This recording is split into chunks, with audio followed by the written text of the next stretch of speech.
আসসালামু আলাইকুম। কেমন আছেন সবাই? আশা করি সবাই খুব ভালো আছেন। আলহামদুলিল্লাহ আমিও খুব ভালো আছি। আগের একটা ভিডিওতে বলেছিলাম যে আমার ননদ আসবে। তো ফাইনালি সে চলে আসছে। আপু আসতে, আসতে রাত ৭টার মতো বাজছিল। তো ও আর মানে আমার ননদ একসাথেই আসছে। ওর ডিউটি শেষ হওয়ার পর দুজনে একসাথেই চলে আসছিল।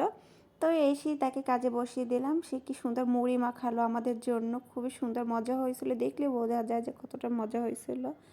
তো আপু আসছে, খুব টায়ার্ড ছিল। আপুকে বললাম আপু খাওয়া দাওয়া করে শুয়ে পড়েন। তো মুড়ি খাওয়ার পরে, ভাত খাওয়ার পরে আমরা শুয়ে পড়লাম। তো এটা ছিল সকালকার ভিডিও। আপুর জন্য আমি সকালের যে নাস্তা তৈরি করছিলাম, বাহির থেকে পরোটা নিয়ে আসছিল আর ডিম ভাজা দিয়ে আজকে সকালের নাস্তাটা হলো। তো এই যে এখন আমি সব কিছু করে নাস্তা করার পর যে আমার কাজ সেগুলো শুরু করব, কারণ আজকে আমার আরেকটা ননদ আসবে। তো দুপুরে রান্না বান্না সব এখন জোগাড় করে নিচ্ছে। এখন আমি ইলিশ মাছ, রুই মাছ আর একটা সবজি রান্না করব। আমার ওই ননদটা হচ্ছে গিয়ে মোহাম্মদপুর থেকে আসবে। তো সে এখনও রওনা দেয়নি, ঘুম থেকে একটু দেরি হয়েছে। তো কিছুক্ষণ পরে রওনা দিবে। আমি ভাবছিলাম সে আসার আগে যেন আমার সব কাজ শেষ হয়। এই তো এখন আমি মাছ ভেজে দিচ্ছি। ফার্স্টে এবার রুই মাছগুলো রান্না করে নিব। দেখেন মাছগুলো না সবসময় কেন জানি তেলের ভিতর দিলে এরকম ছিটে ওঠে। আমার না এই জিনিসটা খুবই ভয় লাগে। আমি মাছগুলো খুব আস্তে আস্তে দিচ্ছিলাম, সাবধানে দিচ্ছিলাম, যাতে আমার হাতে তেল না লেগে যায়। তো যাই হোক, আপুরা আসছে, আমার খুবই ভালো লাগতেছিল। আপুর সাথে গল্প করতেছিলাম। আপু যেহেতু তেমন ছুটি পায় না, আজকে 2 দিন ছুটি পাইছে, আমাদের বাসায় আসছে। তো আপুকে বললাম আপু আপনি রেস্ট নেন।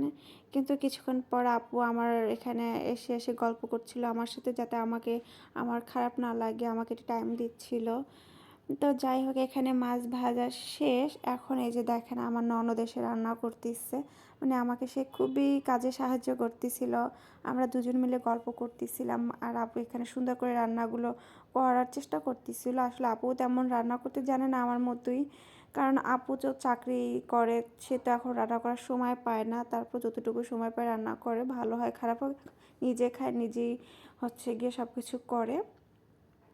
তো যাই হোক, এখানে এসেও যে রান্না করতেছে এইটাই অনেক, মানে আমাকে সাহায্য করতেছে এইটাই অনেক। তো এই যে এখানে আপু সব সবজিগুলো দিয়ে দিচ্ছে। আসলে সবজিগুলো দিয়ে রুই মাছগুলো রান্না করব। আপুদের এরকম ভালো লাগে। আর এখানে দেখেন আপুকে মুরগি কাটতেও দিলাম। আসলে আমি বলেছিলাম আমি তেমন একটা মুরগি ভালো কাটতে পারি, এটা শোনার পর আপু আমাকে মুরগিটা কেটে দিল। আমার রুই মাছ রান্না করা শেষ। এখন আমি ইলিশ মাছ রান্না করতেছি ফার্স্ট টাইম।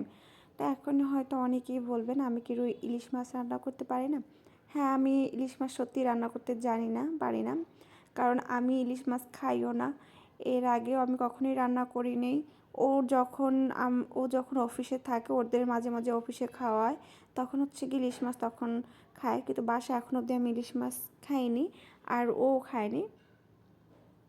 তো যাই হোক, এখন আমি ইলিশ মাছ রান্না করে নিচ্ছি। আমি একটু ভিডিও দেখে নিয়েছিলাম যে কীভাবে কী রান্না করতে হয়। তো আমি একটা ভিডিওতে যেভাবে দেখেছি সেভাবেই রান্না করার চেষ্টা করছি। এই যে ভালো মতো আগে মশলাটাকে কষিয়ে নিচ্ছি। ইলিশ মাছে নাকি তেমন মশলা দেওয়া যায় না বা দেয় না অনেকেই। তো এরকমভাবেই আমি রান্না করতেছি, আসলে যেভাবে শীতের ইলিশ দিন মাছ আসলে রান্না না আমার করতে হয়। ভয়েসটা কেমন যেন হয়ে যায়, মানে স্পষ্টভাবে কথাটা মানে আসে না, মানে কেমন যেন বেজে বেজে যায়। তো যাই হোক, যেভাবে পারছি সেভাবেই কথা বলতেছি। তো এই যে এখানে আমি ভালো করে মশলা কষিয়ে নিচ্ছি, যাতে মশলার কোনো গন্ধ না আসে, কারণ মাছ তো আমি ভেজে নিব না। তারপর যদি মশলার গন্ধ আসে তাহলে কিন্তু একদমই ভালো লাগবে না। তার মধ্যে ফার্স্ট টাইম রান্না করতেছি, জানি না কেমন হবে। তো এই যে এখানে আবার মাছ রান্না করা শেষ করার পর আর যে বাকি কাজগুলো আছে সেগুলো করে নিব। মাছ না, মানে ইলিশ মাছ না এখন রান্না করলে না একটা ইলিশ মাছের যে ঘেরান, সেই জিনিসটা না কেন জানি আর পাওয়া যায় না।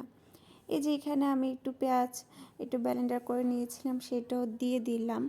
ভালো মতো অনেকটা টাইম নিয়ে আমি মশলাটা কষাচ্ছিলাম, যাতে ভালো একটা ঘ্রাণ আসে বা মাছটা ভালো হয় যাতে। এই যে মশলা কষানো শেষ, এখন আমি মাছগুলো দিয়ে দিচ্ছি। এই মাছগুলো না আমি কাটছি, একটা মোটা একটু পাতলা, অনেকটা সাইজের হয়েছে। তো যাই হোক, ব্যাপার না, আরও রান্না করতে করতে ভালো হবে। ফার্স্টেতেই সবাই সব কিছু পারে না, ইনশাল্লাহ আমিও পারবো। এখন যা পারি এটা কিন্তু একটা সময় তাও করতে পারতাম না। এখন রান্না করতে করতে কিন্তু অনেকটাই ভালো হয়েছে। আশা করি সামনে আরও ভালো হবে।